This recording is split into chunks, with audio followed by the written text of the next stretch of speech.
নসল্লি আলা রাসূলিল কারীম আম্মা বা'দ আলহামদুলিল্লাহ।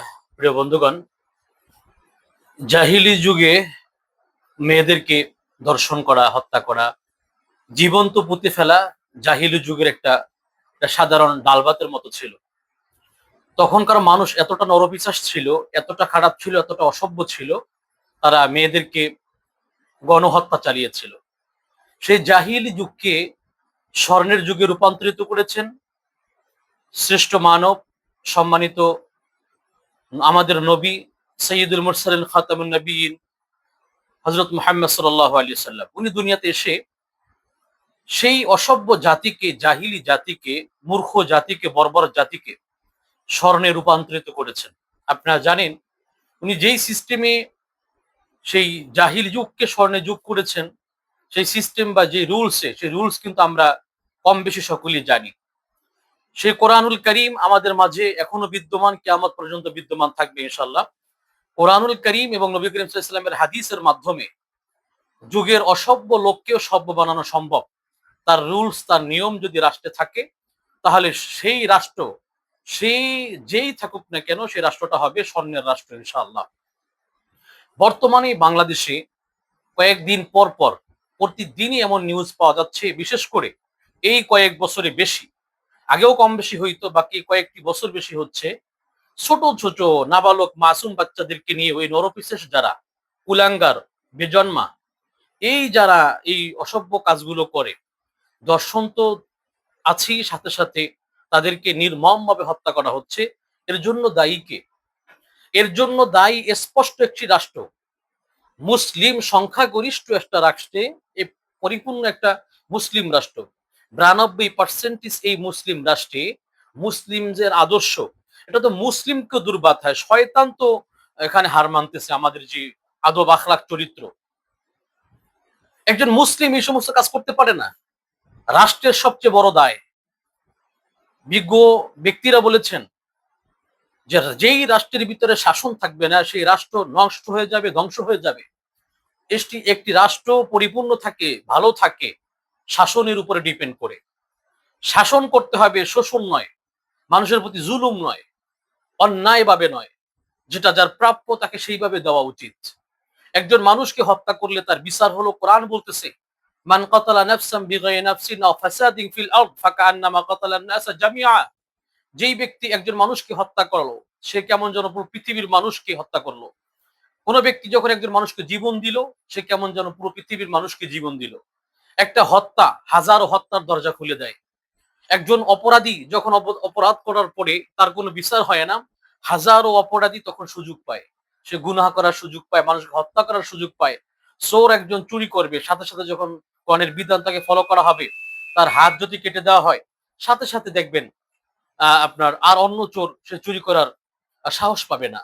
একজন মানুষকে হত্যা করছে, আপনি তাকে ধরেন, গ্রেফতার করে সাথে সাথে তাকে প্রকাশ্যে ফাঁসি দিয়ে দেন, প্রকাশ্যে তাকে গর্দান নিয়ে ফেলান। কেউ কারো চক্ষু নিয়েছে, ওয়াল আইনা বিল আইন ওয়াল আনফা বিল আনফ ওয়াল উযুনা বিল উযুন ওয়াস সিন্না বিস সিন ওয়াল জুরুহা কিসাস। চক্ষু নিয়েছে, চক্ষু নেন। কেউ কারো কান কেটে দিয়েছে, কান কেটে দেন। এটা শরীয়তের বিধানগুলো ফলো করেন। আমরা পশ্চিমাদের এমন কিছু রুলস, ব্রিটিশদের আমলের সেই রুলস গুলো আমরা ফলো করতেছি, যেখানে বাংলাদেশের ছোট ছোট মাসুম বাচ্চারা, যে বাবার মেয়ে আছে, সে জানে একটা মেয়ে কতটা আদরের, কতটা আবেগের। একজন বাবা সবচেয়ে পৃথিবীর মধ্যে আমার মনে হয় তার মেয়েকে ভালোবাসতেন। আপনারা জানেন, সৈয়দুল মুরসালিন খাতামুন নবীন হযরত মুহাম্মদ সাল্লাল্লাহু আলাইহি সাল্লাম, তিনি তার মেয়ে ফাতেমাতুজ জাহরা রাদিয়াল্লাহু তাআলা আনহাকে সবচেয়ে বেশি ভালোবাসতেন। অন্তরের কথাগুলো তার সাথে খুলে বলতেন। প্রতিটি বাবা, আমার মনে হয় প্রতিটি বাবা তার মেয়েকে সবচেয়ে বেশি ভালোবাসে দুনিয়াতে, আদরের হয়। এখানে রাষ্ট্র পরিপূর্ণ দায়ী, শাসকরা পরিপূর্ণ দায়ী। শাসকরা তারা নানান কাজে ব্যস্ত। কিছু সুশীল আছে আমাদের সমাজের, সুশীল, যদি কেউ টুপি পরা, দাড়িওয়ালা, কোন ধরনের চুল পরিমাণ অপরাধ করে, চুল পরিমাণ, সেটাকে মুরগি বানিয়ে ফেলায়, চুলকে তালগাছ বানিয়ে ফেলায়, ডিম পারলে সেটাকে ছাও বানাইয়া, মুরগি বানাইয়া উড়িয়ে দেয় সমাজে। যদি টুপি পরনেওয়ালা থাকে, পাঞ্জাবি পরনেওয়ালা থাকে, হ্যাঁ, অপরাধ যে টুপি পরনেওয়ালাও যদি করে তারও যেই বিধান, যে টুপি পরনেওয়ালা না তার একই বিধান, কিন্তু সমাজের চিত্রটা ভিন্ন। আরে দ্বিতীয় বিবাহ এটা সেটা এগুলো নিয়ে আপনাদের এত মাথা ব্যথা। মহিলাদেরকে তাড়াতাড়ি মেয়েদেরকে তাড়াতাড়ি বিবাহের ব্যবস্থাপনা করলে সেখানে মাথা ব্যথা। অথচ একটা মেয়েকে নির্মমভাবে ধর্ষণ করে হত্যা করা হচ্ছে। এরকম তো বারংবার বাংলাদেশে ঘটছে। কই সুশীলটা কোথায়? তখন তাদের দেখা যায় না। এই সমস্ত সুশীলরা হলো তারাও ওই যে কুলাঙ্গারের মতো, অসভ্যর মতো তারাও। কেউ হত্যা করছে আর কেউ এটাকে সাপোর্ট করছে। তারা যদিও প্রকাশ্যে করছে না কিন্তু তাদের সমর্থন এখানেই থাকে। প্রিয় বন্ধুগণ, এই যে বাংলাদেশের দর্শন বাড়ছে, বাংলাদেশে হত্যা বাড়ছে, এগুলোর সব কারণ হলো আমাদের ১ নম্বরে কোরআনকে ফলো না করা, ইসলামকে ফলো না করা। আমরা মুসলিম জাতি, আল্লাহ তাআলা আমাদেরকে সর্বোচ্চ প্রেসক্রিপশন দিয়েছেন। সর্বোচ্চ গাইডলাইন আমাদেরকে দিয়েছেন। কোরআন আমাদেরকে পূর্ণাঙ্গ জীবন ব্যবস্থাটা এমন নয় যে এই সমাজে চলে, এই সমাজে চলে না। এটা আদিম যুগের ছিল, বর্তমানে না। এমনটা নয়। আপনি কোরআনকে ফলো করেন, কোরআনের পাশে যান, কোরআনের স্পর্শে যান, আপনার জীবন পরিবর্তন হয়ে যাবে ইনশাআল্লাহ।